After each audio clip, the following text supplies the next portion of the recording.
Bonjour tout le monde. Le thème d'aujourd'hui, c'est l'ego. Euh, j'ai pensé à un moment mettre comme titre La grande illusion. Euh, Parce qu'en fait, oui, j'en avais déjà un petit peu parlé pendant la session qu'on avait fait aussi ensemble sur l'amour de soi. L'ego, c'est quelque chose qu'on crée. C'est quelque chose qu'on crée, c'est de la pensée. On solidifie ça de plus en plus au courant de notre vie. On met tout un tas de valeurs qui correspondent à notre concept d'identité, ça devient quelque chose de plus en plus important dans notre vie. Et ça se solidifie et ça devient quelque chose qui est très important pour nous et, euh, et qui est le sujet de beaucoup de problèmes souvent, en particulier les valeurs associées à notre concept d'identité. De temps en temps, elles sont tellement solides qu'elles poussent à des extrémistes, des extrêmes, chez les extrémistes. Donc il y a cette partie solide qui correspond pas du tout à la réalité de ce qu'on est. Euh, Ce que je pensais dire aussi, c'est qu'il y a une première étape. Cette première étape, bon, tout ce que je raconte, c'est ma propre opinion. Hein, c'est pas la vérité, avec un grand V. Hein, c'est ma propre opinion. La première étape, c'est l'étape de la séparation. Hein, quand on est petit enfant ou bébé, et qu'au bout d'un moment, on commence à se rendre compte que qu'on a un prénom et qu'on est quelque chose de séparé vis-à-vis de la maman ou vis-à-vis de la famille. Et c'est cette première étape qui est à la base, à mon avis, de cette incompréhension de la manière dont on est. Il y a une séparation, il y a le jeu qui apparaît et, euh, et, euh, et l'enfant est séparé de sa mère au lieu d'être connecté. Et derrière ça, il y a ce prénom, il y a ce jeu, il y a tout ce système d'identité qui est séparé de l'autre personne qui se met en route, et la conceptualisation, parce que c'est une conceptualisation déjà. Et, euh, et, euh, et en fait, c'est le début d'une vulnérabilité constante dans la vie, ce concept d'ego et ce concept de, d'insécurité. On tente par tous les moyens de protéger cet ego, de protéger cette image. Euh, Tout ce qui peut le menacer, on le pousse et on recherche tout ce qui le nourrit.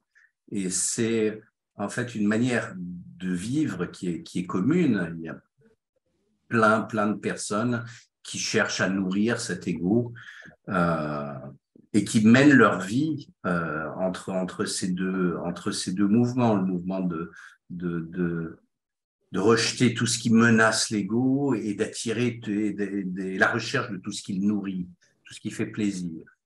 Et je pense qu'on ressent tout ça quand quelqu'un nous fait un compliment, boum, il y a tout de suite cette joie interne ou ce plaisir parce qu'on nous a dit qu'on est bien, qu'on est un tel.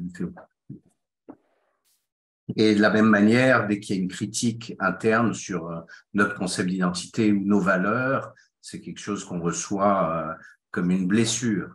Et plus on est proche des gens qui font ces commentaires, et plus ça fait mal. Euh, donc, il y a cette vie qu'on mène, que beaucoup de personnes mènent, qui est de penser que le chemin du bonheur est dans cette voie de développement de l'ego, d'être une meilleure version de soi-même.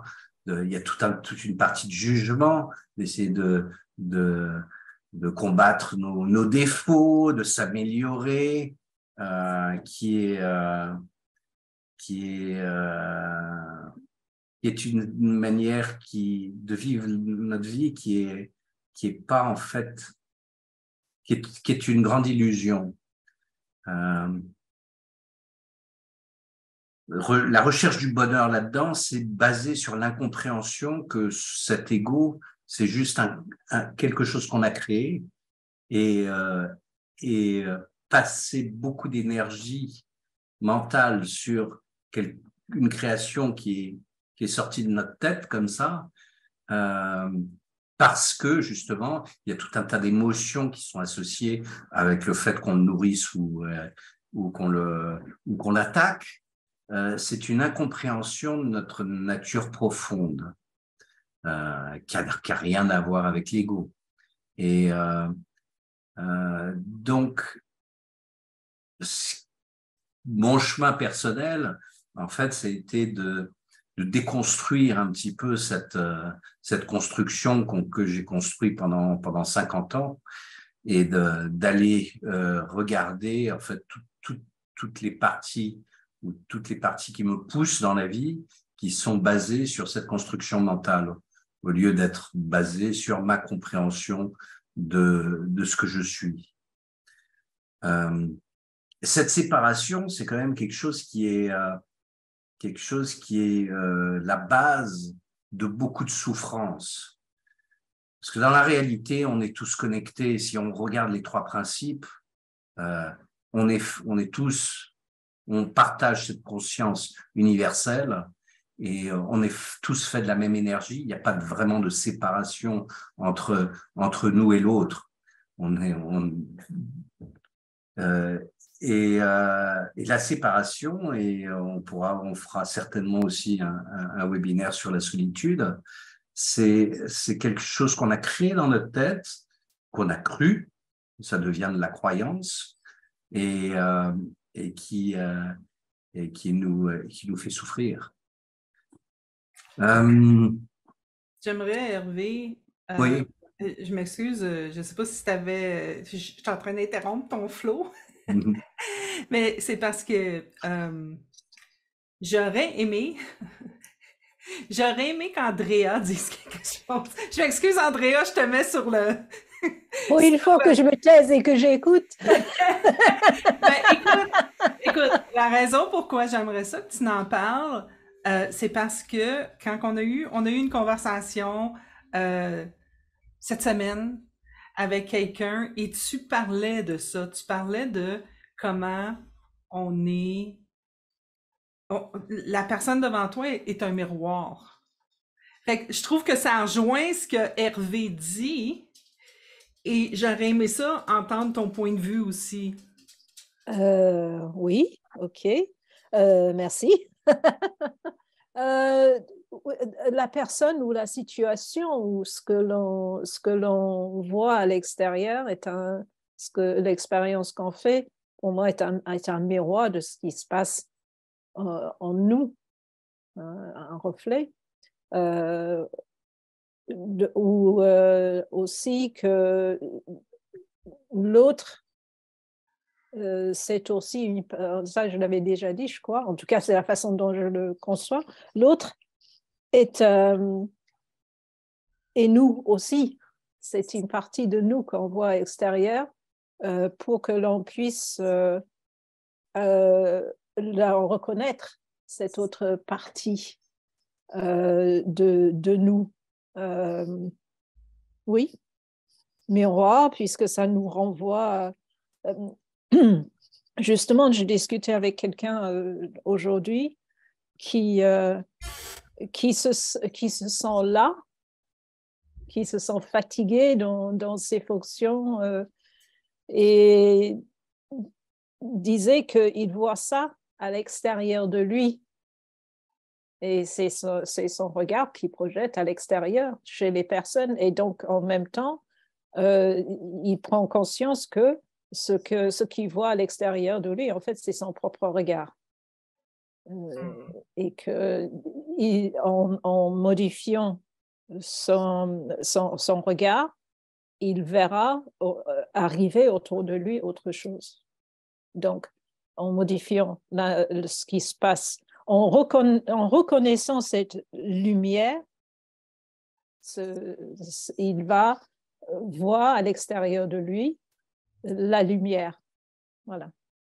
Est-ce Oui, que ça répond? mais écoute, c'est parce que, écoute, c'est parce que j'entends Hervé dire ce que Hervé dit, et puis je me suis souvenu qu'est-ce que tu as dit. Et hier, moi, j'ai eu une conversation avec une copine, et j'ai vu pour la première fois que j'étais capable de reconnaître ce qui se passait chez elle dans son intellect, dans son ego, dans son... Tu sais, elle était blessée, elle se tapait dessus, elle se... Tu sais, comme... Puis là, j'étais comme, mais pourquoi que je le vois? C'était la première fois que je réalisais que je le voyais parce que c'était moi. Tu sais, je le voyais parce que... Puis là, j'essayais de dire, t'es pas tout seul, je te comprends totalement parce que je fais la même chose. Right? Mais elle a pas vu, ben non, toi, tu fais pas ça. Non, non, I do. Et c'est là où intervient l'ego pour moi, c'est que cette personne, toi en disant, moi aussi, pour toi, c'était l'accompagner. Mais pour elle, peut-être qu'elle n'avait pas envie de t'entendre toi, mais juste être entendue. Et c'est à ce moment-là, c'est toujours délicat, à mon sens. Est-ce que j'interviens parce qu'avec l'autisme aussi, la personne avec l'autisme dans son fonctionnement va souvent vouloir faire un reflet de l'autre pour pouvoir se rapprocher de l'autre. Et ça, c'est un fonctionnement qui, dans le coaching ou dans les accompagnements, peut blesser finalement l'autre. Ça, c'est toujours une ligne très délicate pour moi dans les coachings. Est-ce que je compatis? Est-ce que la personne a besoin que je compatisse de façon empathique ou est-ce qu'elle a juste besoin que je me taise? Ouais. L'ego, on en fait un ennemi. Je m'excuse. On en fait un ennemi. Or, c'est un continuum. Hein, entre l'ego et la spiritualité, il y a quand même un continuum. C'est pas une belle, il n'y a pas une cassure en plein milieu, c'est un ou c'est l'autre. C'est un continuum. Et on en a besoin de l'ego d'une certaine manière. Ça nous aide à savoir dans quel pied mettre nos bas le matin. Ça nous aide Pardon, je n'ai pas entendu l'expression. À savoir dans quel pied mettre nos bas le matin. Ah oui. Oui. Hein? Ça nous aide à quand même à planifier, si je fais un voyage, ben, d'acheter mon billet d'avion et de me rendre à l'aéroport au bon moment. Alors, c'est un continuum, puis de toute façon, c'est la raison pour laquelle on s'est incarné. Si on aurait voulu être seulement sur le côté spirituel, on ne se serait pas incarné. Alors, de vivre seulement sur de petits nuages en disant non, je déteste l'ego et je ne veux qu'être un être spirituel, ben pourquoi tu t'es incarné? On est venu pour vivre cette dualité-là. Mais en le sachant, on peut naviguer entre les deux et reconnaître qu'on est peut-être trop sur le côté égoïque, mais on ne peut pas s'en débarrasser et ce n'est pas un ennemi non plus. Ouais. Ah, voilà. C'est que souvent, on commence, en tout cas moi au départ, dans ce que je pensais être une quête qui ne l'est pas finalement. J'ai essayé d'éradiquer, mais c'est en reconnaissant cet ego et ce qu'il fait pour nous, pour moi, ce qu'il a fait, sa présence m'a protégée. Mais que les réactions, etc., c'était parce que cet ego veut protéger. Ouais, tu fais très bien de souligner ça. Oui. Est-ce que tu peux me donner des exemples pour que je comprenne mieux comment l'ego peut protéger? Un exemple particulier faut que je...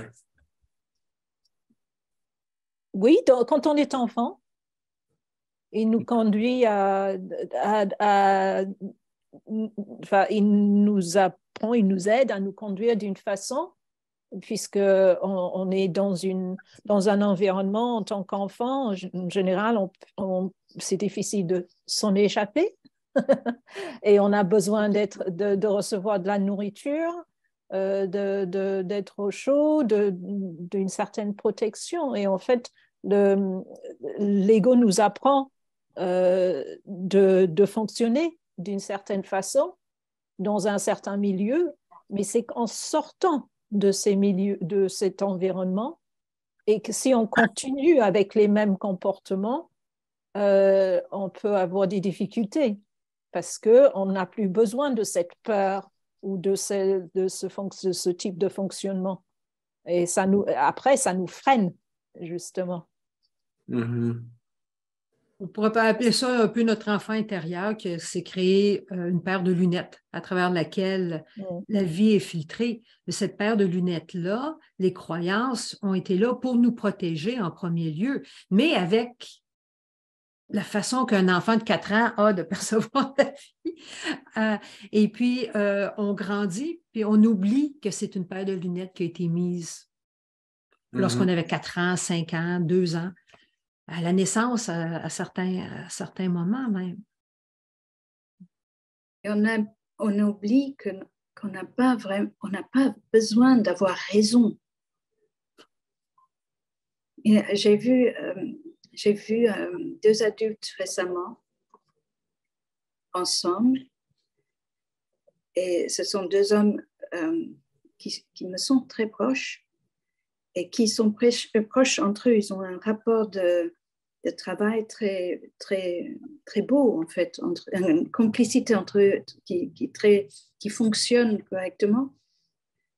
C'est efficace, en tout cas. Et j'ai vu une chose, en fait, cet effet de miroir, je l'ai observé, parce que l'un, ils étaient en conversation sur un projet, leur projet commun, et l'un renvoyer à l'autre ses propres opinions sur les choix des choses.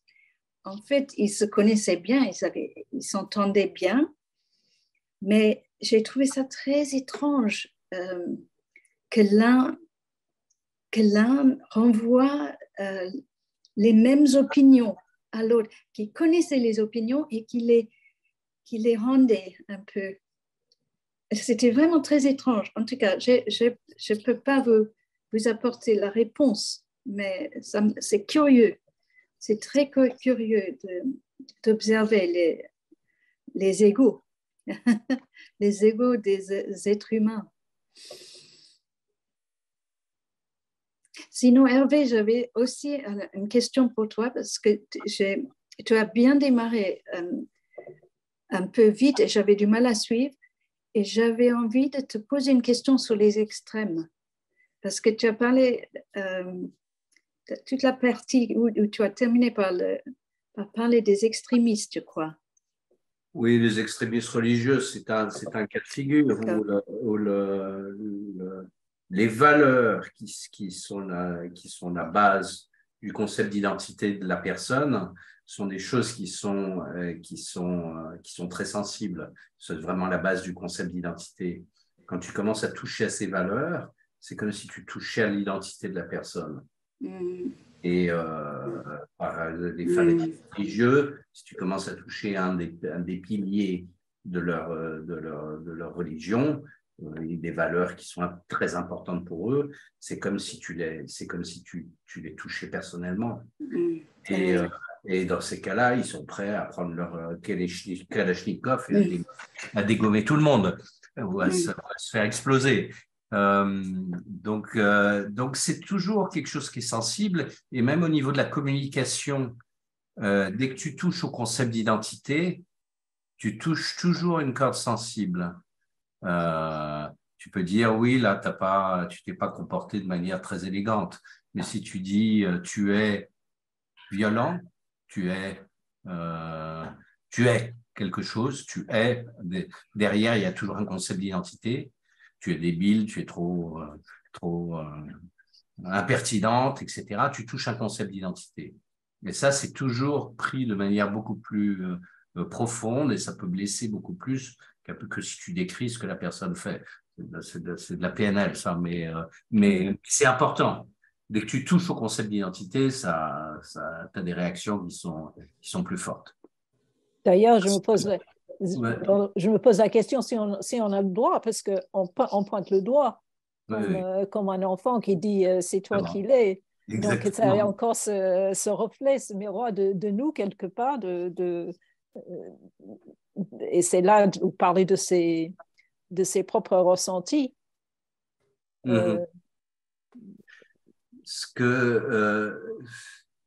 que je veux dire, c'est que bon, ça c'est renforcer, protéger l'ego. Dès que tu réagis parce qu'on te dit tu es comme ci, tu es comme ça, tu es gros, tu es tout ce que tu veux, tu as une réaction qui est une réaction où tu vas réagir.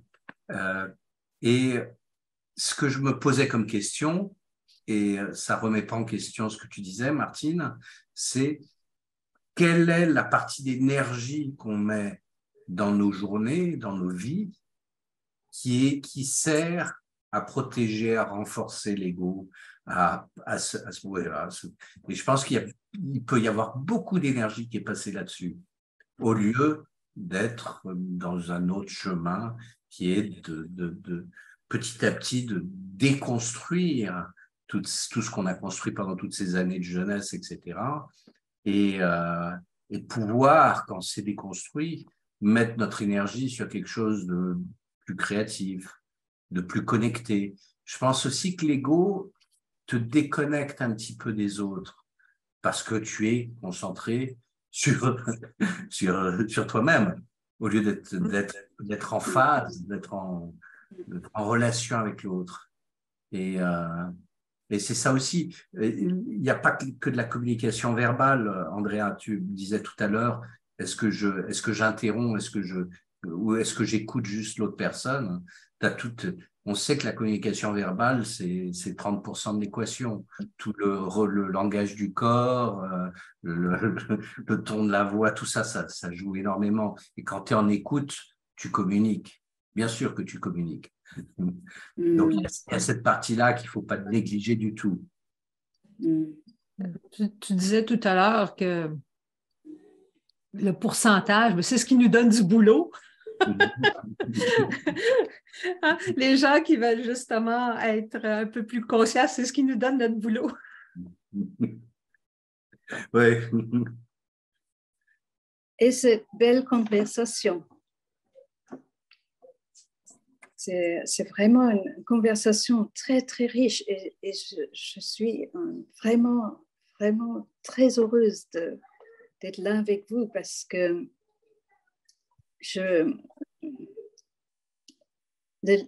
l'idée de l'ego, pour moi, a toujours été une zone d'ombre horrible.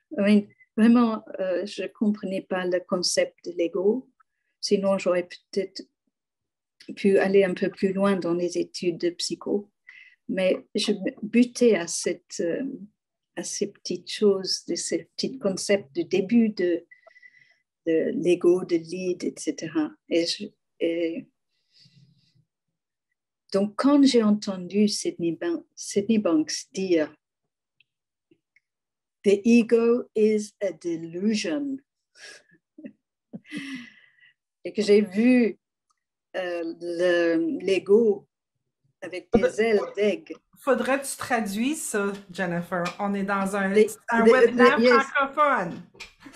The ego is a delusion. C'est l'ego est une illusion. C'est ce qu'a dit Hervé. Et tu citais en fait Sydney Banks. C'était La Grande Illusion, qui est un film français. Non, américain. Non, je crois que c'est américain, La Grande Illusion. Mais je veux bien Sydney Banks comme avec. Non, mais je ne pense pas qu'il a dit La Grande Illusion. Il a dit une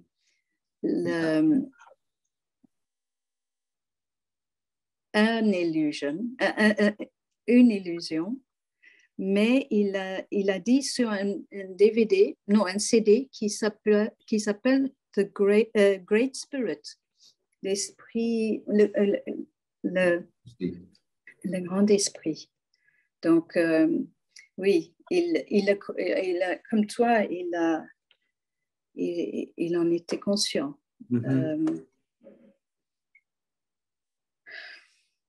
Aussi, que j'ai appris récemment de Sydney Banks, en traduisant son film, j'ai dû passer beaucoup d'heures à transcrire ses paroles.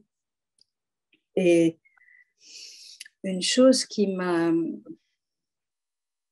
a une chose qui m'a marqué, oui, quand en conversation comme ça, parfois on arrive à un moment où on imagine qu'il n'y a plus rien à dire sur notre sujet, où on imagine que ça ne va pas avoir ça sera hors sujet. On imagine que nos propos iront vers leur sujet. Et en fait, ce qu'il dit très clairement, il dit une chose très claire, mais ce que j'ai entendu, c'est qu'avec les 3 principes, on ne peut jamais arriver au bout de notre sujet et on ne peut jamais épuiser le domaine de notre conversation. Donc, c'était très encourageant, j'ai trouvé, pour ces moments que nous passons ensemble. Lui-même disait qu'il avait seulement atteint peut-être le premier étage, d'un sens. Il y avait le I am the word, le Melchizedek, qui avait comparé ça à monter une montagne. On croit qu'on arrive au sommet, puis là, quand on arrive, on s'aperçoit que c'est juste un faux plateau, un faux sommet, et puis qu'il y a encore à monter. Et bien, George Pransky, après son AVC, a dit il voit encore plus profondément. Fait qu'il y a toujours quelque chose de plus à voir, à comprendre. J'ai un CD de George Pransky qui s'appelle L'ego, sur le sujet. Et c'est incroyable l'évolution qu'on peut percevoir dans sa propre compréhension. C'est vraiment vaste. Et dans le CD que j'ai, il dit que l'ego est un aimant pour la douleur. Ça, j'en suis persuadé. Si on reprend aussi les 3 principes, et que l'ego, c'est quelque chose de complètement intellectuel et conceptualisé, the empty mind, la tête vide, il n'y a pas d'ego quand on a la tête vraiment vide. Ça, c'est une chose. La deuxième chose, c'est quand on regarde vers la source, c'est toujours préverbal. Ça veut dire que quand on est en présence, juste cette expérience d'être avant les mots, avant les images, avant les concepts, dont le concept de soi,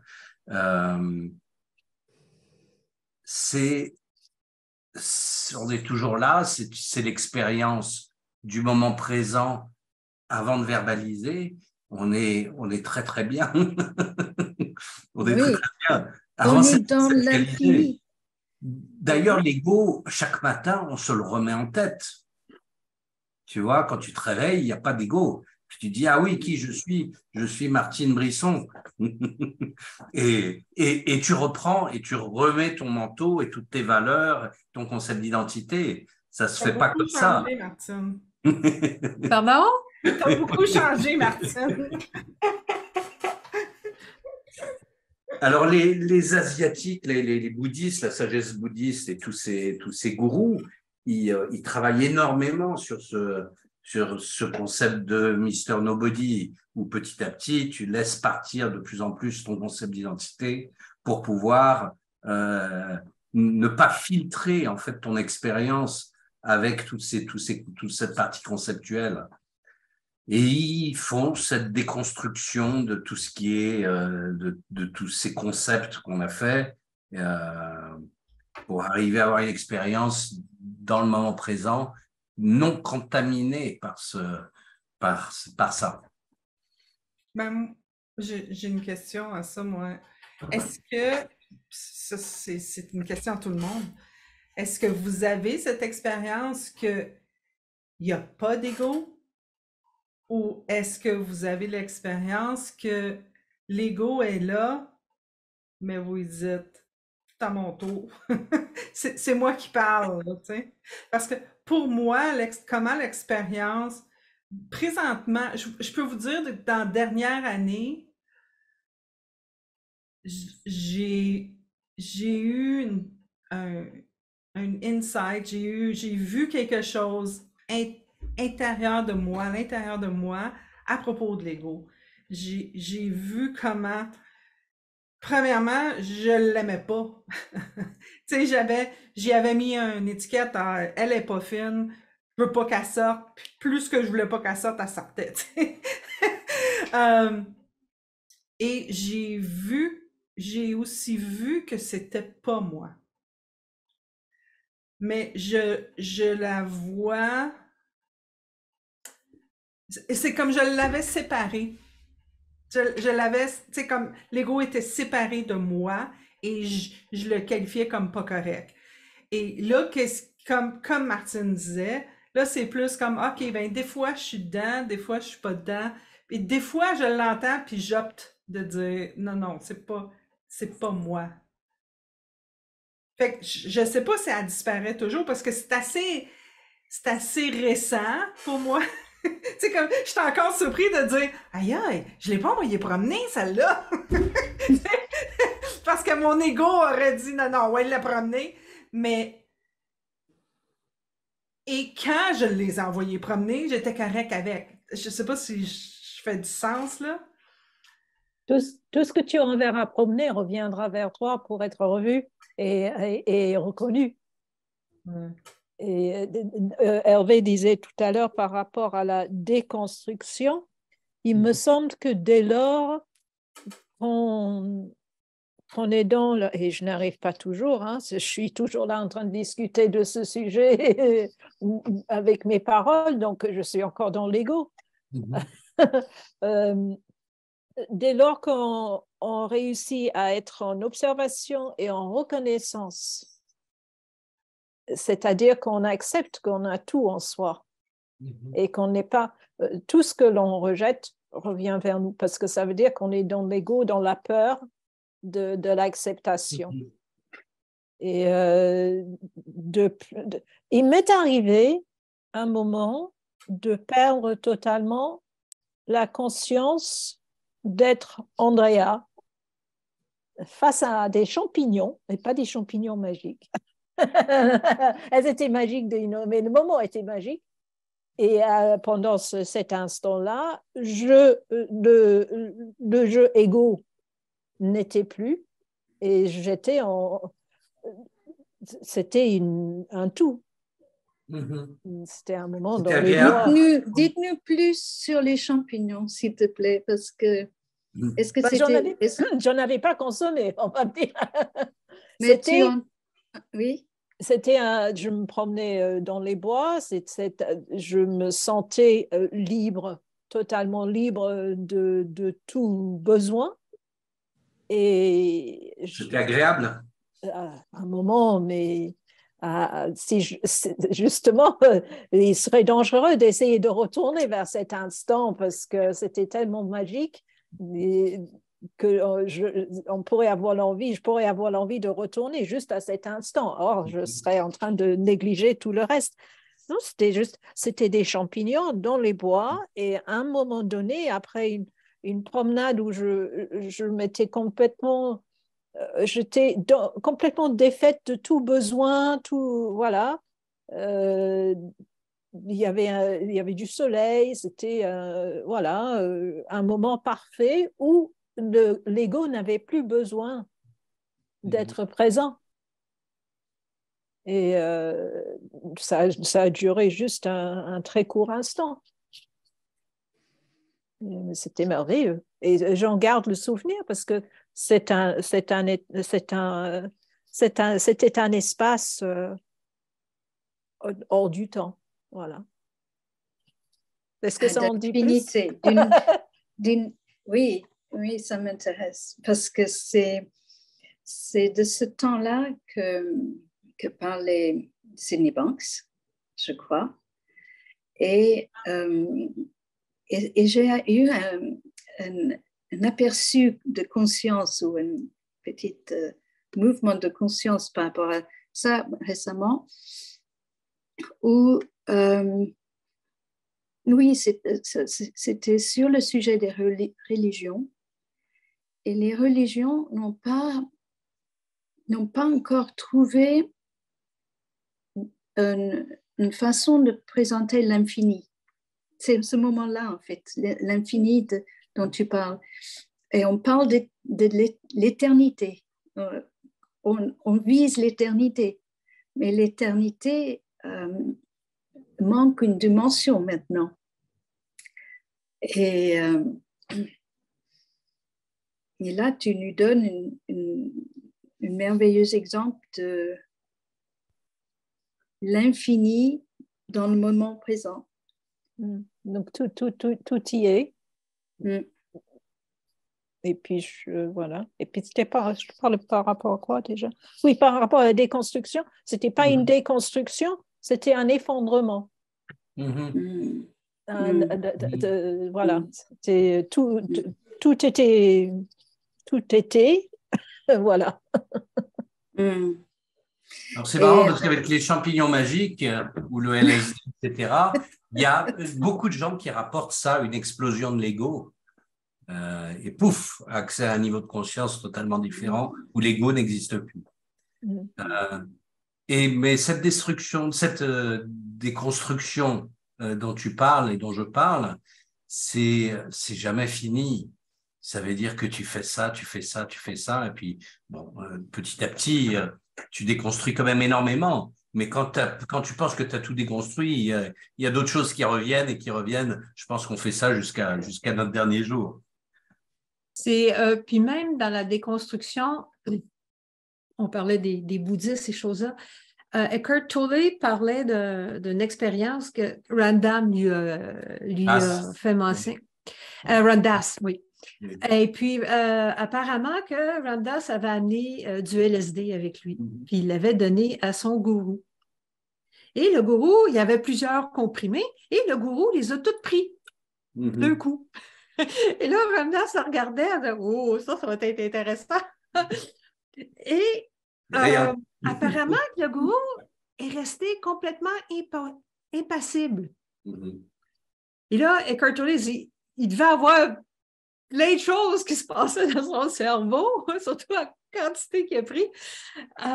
Il devait avoir plein de choses, mais étant donné que son degré d'avancement, il était capable de faire la part des choses en ce qui était réel et non réel.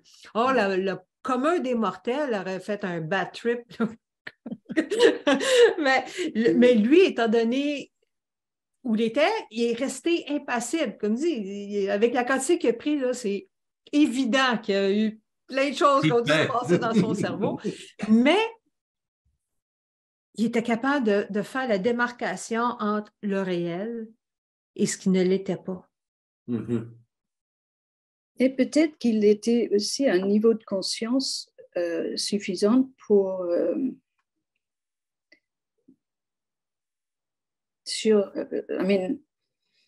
oui, plus élevé que...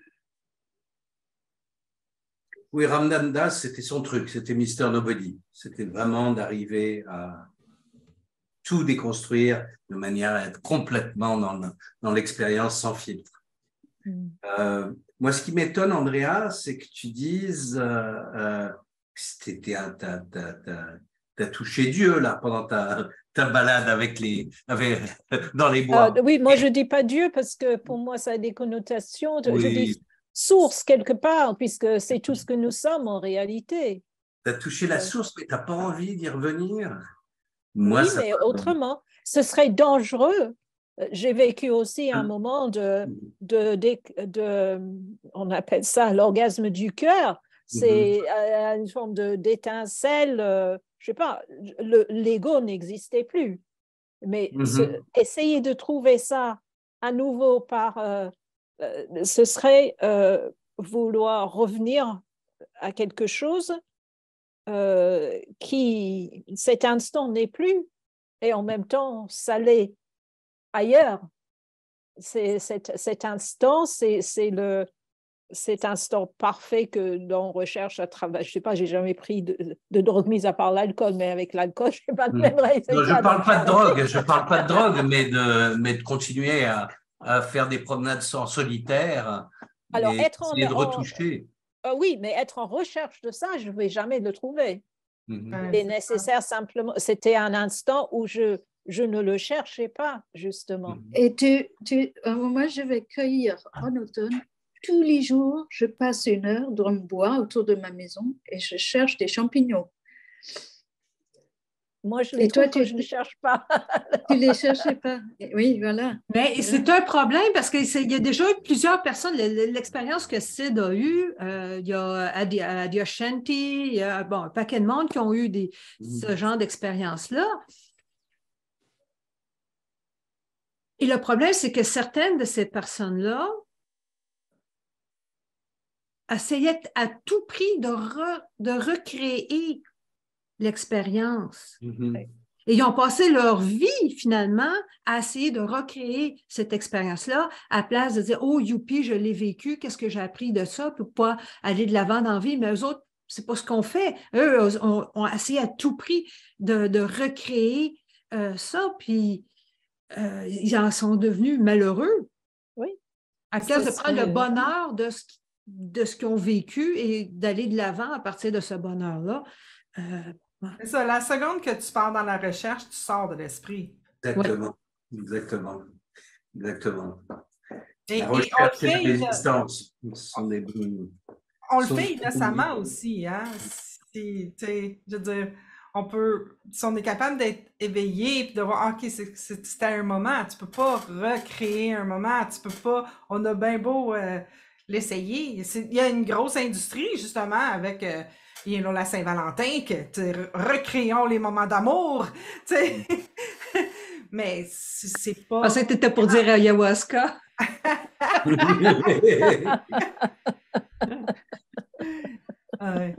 Mais les 3 principes aident énormément parce que la plupart des gens qui veulent recréer ces moments, ils recherchent dans les circonstances extérieures.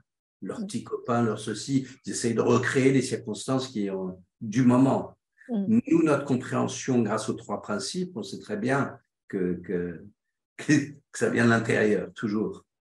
Et je ne sais pas pourquoi c'est venu à ce moment-là, pendant que tu te promenais, mais c'est sûr que moi, j'ai des expériences un petit peu similaires. Ce n'est pas des orgasmes, mais en me promenant dans la nature. Et puis, j'ai la tête vide, et puis au bout d'un moment, pouf, il y a cette chaleur qui arrive, je suis plein d'amour, et puis pouf, la feeling, l'émotion commence à monter. Et puis voilà. Et je sais que ce n'est pas les circonstances, je sais que c'est la tête vide, et puis la position de départ. C'est l'absence de circonstances. C'est l'absence de circonstances quelque part. Mais dès qu'on le recherche, on ne peut plus y être. Ça.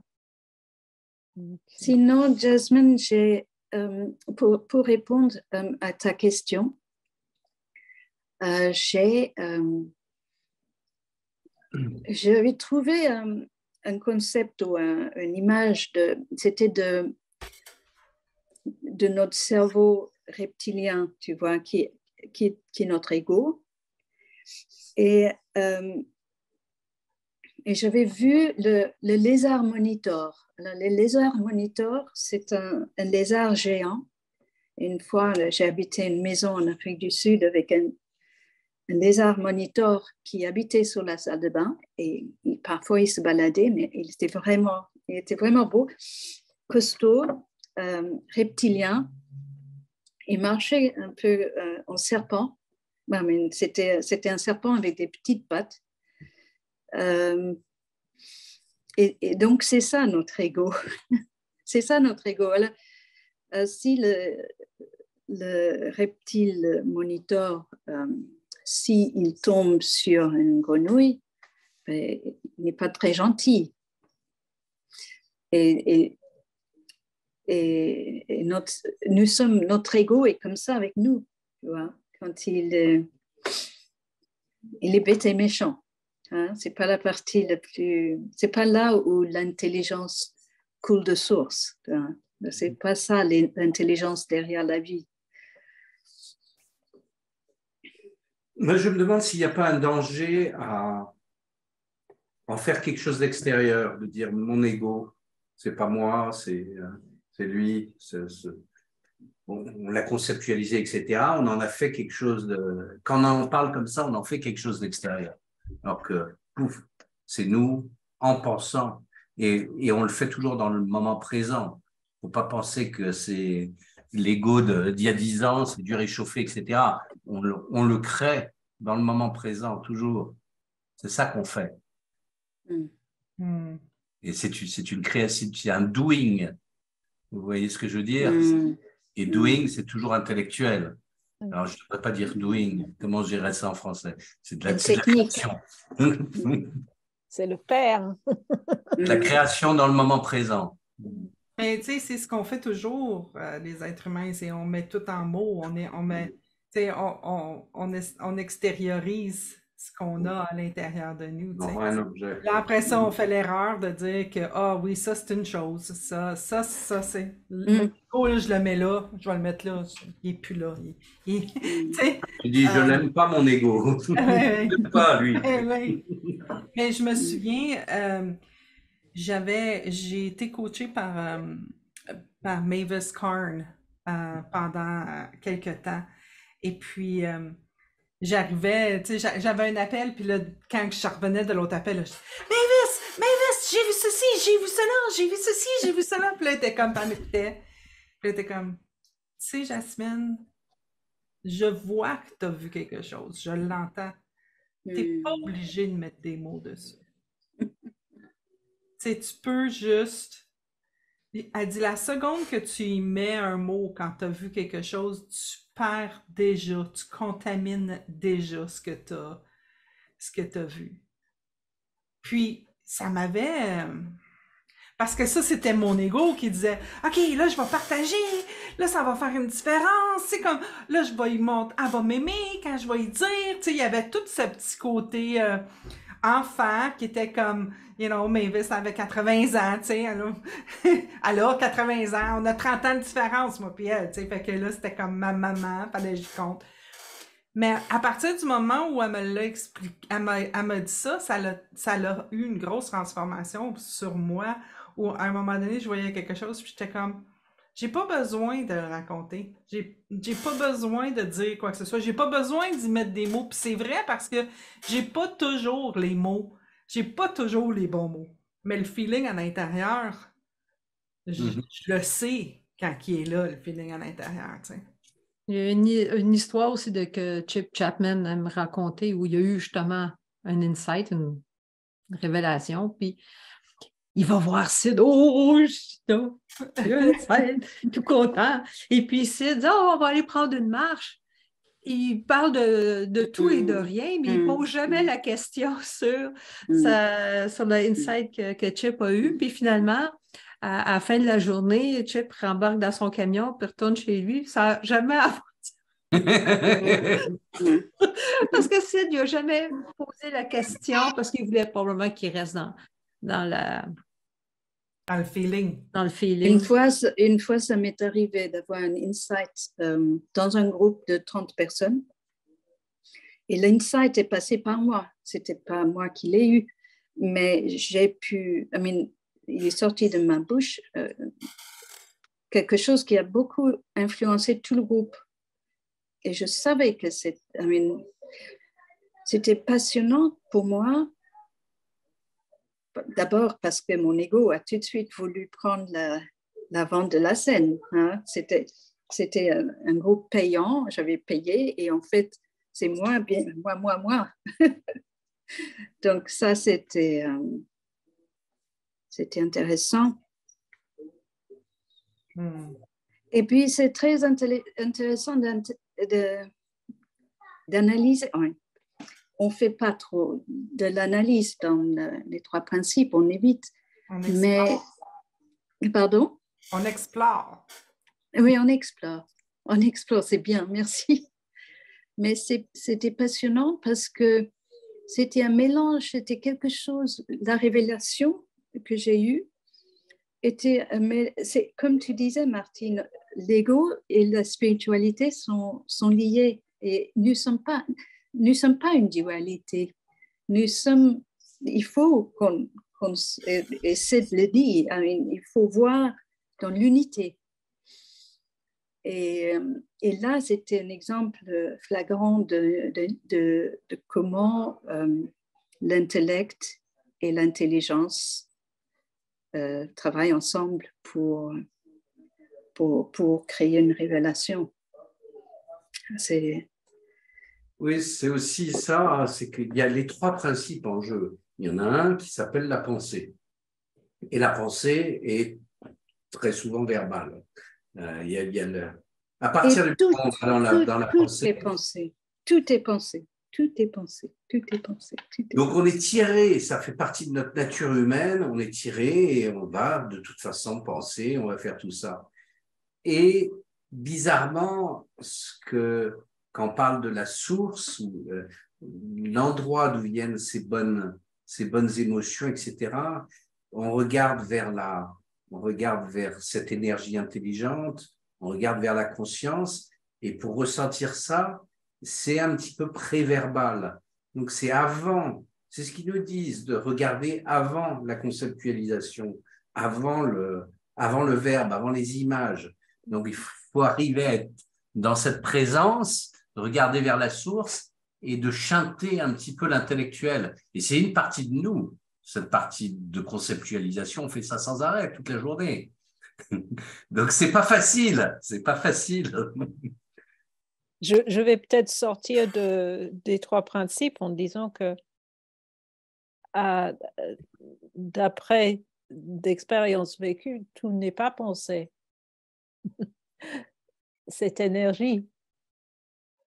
Et que cette énergie, on peut le vivre à travers la pensée, à travers une émotion.